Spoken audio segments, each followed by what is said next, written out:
What happens when a prince, whose life has been a chessboard of public moves and private wounds, sits across from a talk show titan who thrives on peeling back facades? The studio was a pressure cooker, its air thick with expectation, the faint hum of lights a heartbeat under the silence. The set was intimate, no audience to cushion the tension. Two leather chairs, their oxblood sheen catching the soft glow of overhead lights, faced each other across a glass coffee table. A chipped porcelain cup, its rim worn from years of nervous grips, sat untouched on the table, a quiet relic of countless interviews. 3 cameras framed the scene, a wide shot capturing the stage's stark elegance, a mid-shot trained on the guest's restless hands, and a close-up locked on the interviewer's unblinking eyes. Microphones clipped to lapels whispered with every shift, wires snaking across the floor like thin black veins. Andy Cohen settled into his chair, his posture easy but his gaze sharp, a man who'd sparred with divas and moguls alike. His silver hair caught the light, and his fingers tapped a pen against a stack of note cards, each tap a metronome of control. He'd interviewed presidents, pop stars, and now a prince, each a puzzle to unlock. Tonight, though, he felt a flicker of fatigue, a memory of his first big interview decades ago, when his own voice had trembled. He pushed it aside, smiling. Across from him sat Prince Harry, his frame taut, like a coiled spring in a tailored navy suit. His eyes, a storm of green and gray, scanned the set, cameras, lights, the shadow of a producer behind a glass booth. He'd faced scrutiny before, but this felt different, no royal protocol to shield him, just the raw exposure of a one-on-one. His public narrative, rebel, veteran, defector, was polished, but beneath it lay something rawer, a wound he guarded like a secret. His left hand, resting on the armrest, twitched once, a fleeting betrayal of nerves. "Welcome, Harry," Andy said, his voice warm, practiced, a velvet glove over steel. "Thanks for being here. How's it feel to be back in the hot seat?" Harry's smile was quick, almost too perfect. "It's familiar," he said, his tone light but edged, like a blade wrapped in silk. "I've had worse." A faint chuckle escaped him, swallowed by the studio's hush.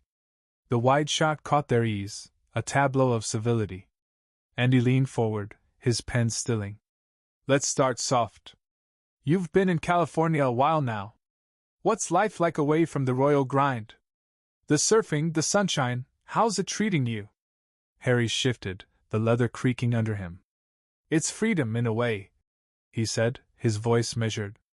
"Waking up without a schedule dictated by centuries of tradition, it's a relief. But it's not all beach days. You trade one cage for another, don't you?" His eyes flicked to the camera, a challenge buried in the glance. Andy nodded, jotting a note, the scratch of pen on paper louder than it should have been. "A cage," he repeated, testing the word. "Is that the press? The public? Or something closer to home?" Harry's jaw tightened, just for a second, before his smile returned. "All of it, maybe," he said, deflecting with a shrug. "You learn to live with eyes on you.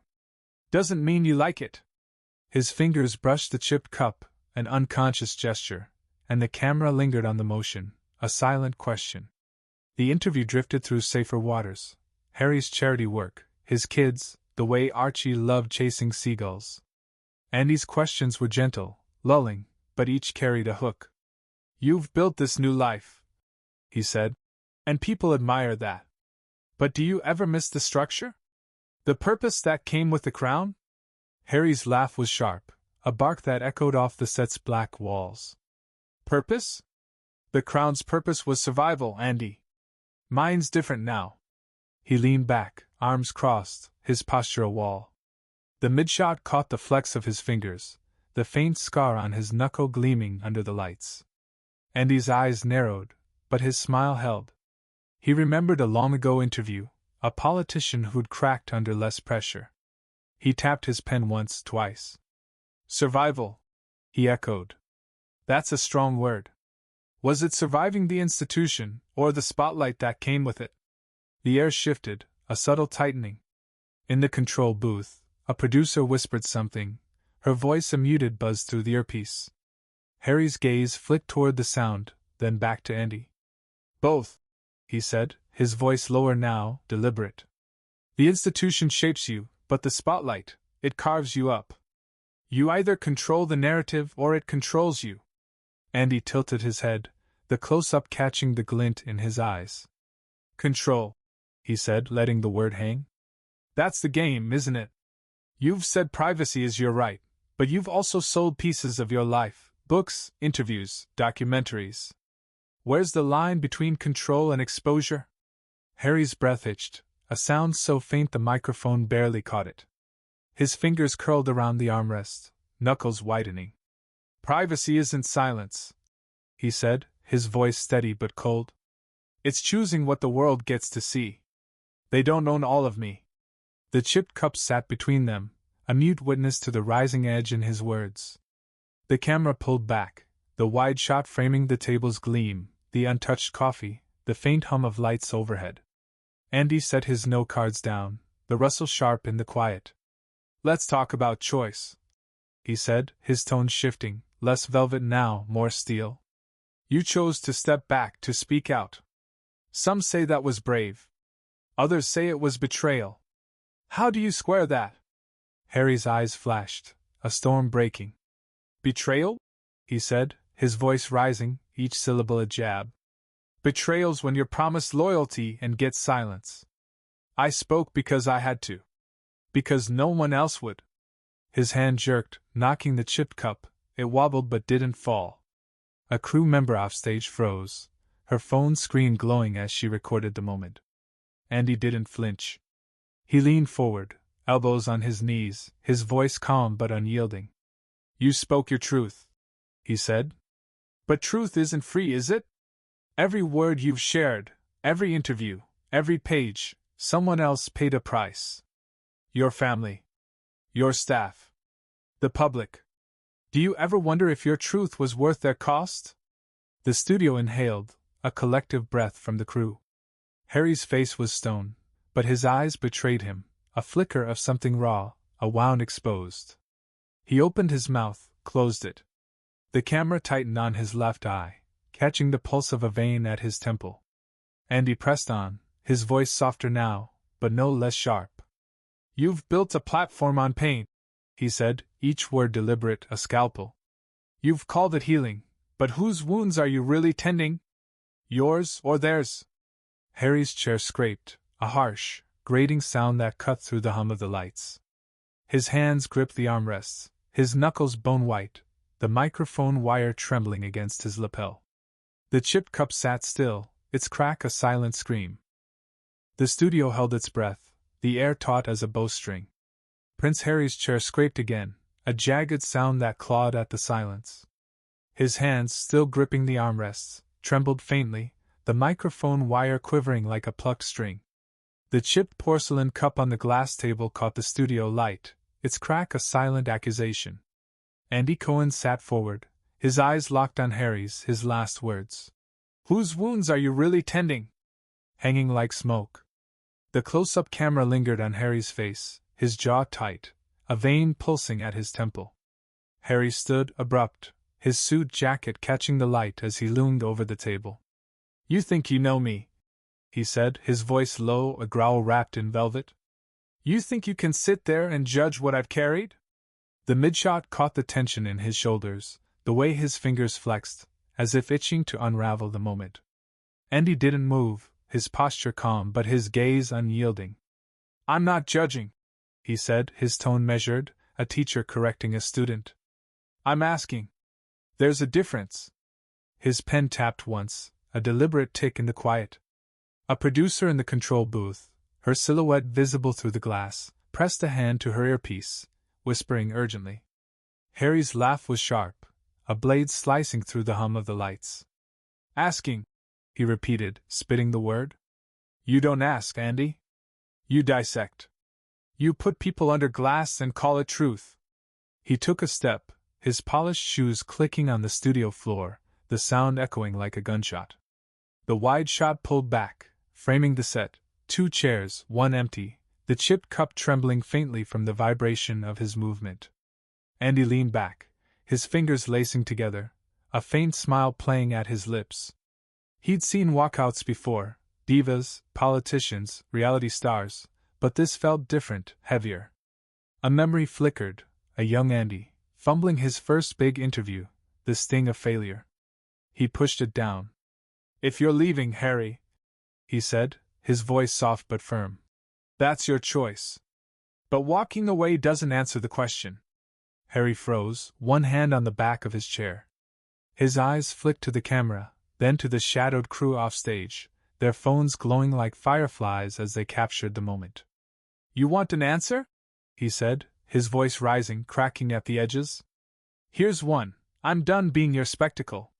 He yanked the microphone from his lapel, the wire snapping free with a faint pop. The sound engineer flinched, her hands hovering over the console. The camera tightened on Andy's face, catching the flicker of surprise in his eyes, quickly masked. "A spectacle," he repeated, his tone almost curious. "Is that what this is? Or is it you controlling the stage, just like always?" Harry's hand clenched into a fist, the scar on his knuckle stark under the lights. For a moment, he looked like he might speak, his lips parting, a breath drawn. Then he turned, his footsteps sharp against the floor, and strode toward the stage's edge. The wide shot followed, the chipped cup a lonely sentinel on the table. A crew member ducked out of his path, her clipboard clattering to the floor. The control booth erupted into whispers, a frantic hum through the earpiece. "Keep the wide on him!" the director hissed, her voice leaking faintly into the studio. Andy stood, smoothing his jacket, his movements deliberate, a man reclaiming the frame. "Harry," he called, his voice steady but carrying an edge of regret. "You don't have to run." Harry paused at the curtain's edge, his back to the set. His shoulders rose and fell, a heavy breath, and for a fleeting second, his head dipped, a gesture so small it might have been missed, a crack in the armor. "I'm not running," he said, his voice quieter now, almost raw. "I'm choosing." Then he was gone, the black curtain swallowing him, its folds swaying like a sigh. The studio exhaled, the tension snapping like a cut wire. The lights hummed, the cameras whirred, and the chipped cup sat still, its crack gleaming. Andy sank back into his chair, his fingers brushing the note cards, their edges worn from his grip. He glanced at the camera, his smile tight, professional. "Well," he said, his voice light but strained, "that's one way to end an interview." The crew chuckled nervously, a ripple of sound in the quiet. Offstage, the fallout began. The producer, her phone already buzzing with notifications, gestured wildly to the director. "X is going insane," she whispered, scrolling through posts. "Prince Harry storms out of Cohen interview. Royal meltdown. Did Andy go too far?" Clips of Harry's exit, grainy and frantic, were already looping online, each frame dissected, each word a spark. The crew exchanged glances, their faces a mix of awe and unease, the weight of a moment gone viral settling over them. Andy sat alone on the set, the cameras still rolling, capturing the aftermath. He tapped his pen, slower now, a rhythm of reflection. He pushed, maybe too hard, but that was the job, to ask, to probe, to hold a mirror to power. Yet he felt a pang, a memory of his own public missteps, the times he'd been the one carved up by the spotlight. He wondered briefly if Harry had meant it, about choosing, about wounds. Outside, Harry stood in the studio's dim hallway, his breath ragged, his hands shaking as he leaned against the wall. The chipped cup's image lingered in his mind, its crack a mirror to his own. He'd wanted to speak his truth, to own his story, but Andy's words had cut deeper than he'd expected, stirring a doubt he hadn't voiced. Whose wounds? His family's faces flashed, his brother, his father, Megan, and with them, the old ache of loss, of duty, of a life he'd left behind. His phone buzzed, a text from Megan. "You okay?" He stared at it, his thumb hovering, unsure how to answer. The hallway smelled of stale coffee and dust, the faint echo of the studio's hum seeping through the walls. He'd walked out, yes, but the weight of the moment clung to him, a shadow he couldn't shake. Back on the set, the crew began to dismantle the scene, their movements mechanical, their voices low. A stagehand picked up the chipped cup, turning it in her hands before setting it aside. The cameras powered down, their lenses dark, but the story was far from over. Online, the clips multiplied, each post a new judgment, each comment a fresh wound. Hero or traitor? Victim or villain? The world was already writing its own ending. Andy stood, his note cards tucked under his arm, and walked off stage. The producer met him, her face pale. "This is everywhere," she said, holding up her phone. "They're calling it the Royal Reckoning." Andy nodded, his expression unreadable. He'd wanted truth, not spectacle, but the line was blurry now, the cost unclear. Harry, still in the hallway, straightened, his jaws set. He'd walked out, but he wasn't done. He'd chosen his narrative, or so he told himself. But as he stepped into the night, the cool air sharp against his skin, he felt the weight of Andy's question linger. Whose wounds? The answer, he knew, wasn't simple. It never had been. The chipped cup remained on the table, forgotten, its crack a quiet testament to a moment that had broken open more than anyone expected.